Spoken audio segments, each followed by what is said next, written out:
Mazmur bagi 7 ayat 1 sampai 17. Sampai minta atur ti lurus. Oh Tuhan Allah Ta'ala aku ngenduh ngangai nuan. Selamat lalu lepas ke aku, hari semua orang ke bergagai ke aku.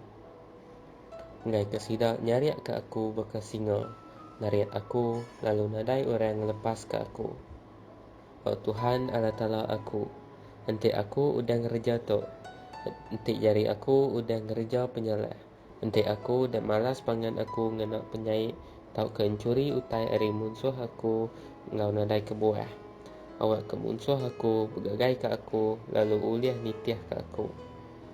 Lalu awak ke ia ngelujak aku batanah. Lalu nunjuk ke sebengat aku menggulai ngau amau. Angkat meh nuan oh Tuhan, mai pengeringan nuan. Berdiri meh nuan Tuhan, ngelaban pengeringan bala munsuh aku. Dani meh nuan, oh Allah Ta'ala aku. Nuan dekat ngakim. Ngempuruk ke semua bangsa ngelingik nuan. Lalu perintah sida ari serga. Nuan endang ngakim semua manusia. Hakim meh aku, oh Tuhan.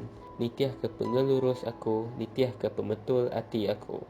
Awak ke penyai orang kejai habis mangyang. Dan awak ke nuan ke lurus. Nuan ke merasa semua rundiang ngau hati. Jadi Allah Ta'ala ti lurus. Allah Ta'ala endang terabai aku. Ia nyelamat ke orang ke lurus. Allah Ta'ala endang hakim ti lurus. Allah Ta'ala seruran hukum orang kejai. Nanti sidak nak ngubah oleh diri. Allah Ta'ala dekat ngansah pedang ia. Ia udah narit lalu nyedia ke panah ia. Ia udah nyedia ke senjata ia ti bisa. Lalu ngiciang ke lajak ia ti berapi-api. Pedak cara orang kejai berundiang kejalai ngerja penyai. Ia berundiang dekat ngagak pengacau lalu ngemulak ke orang.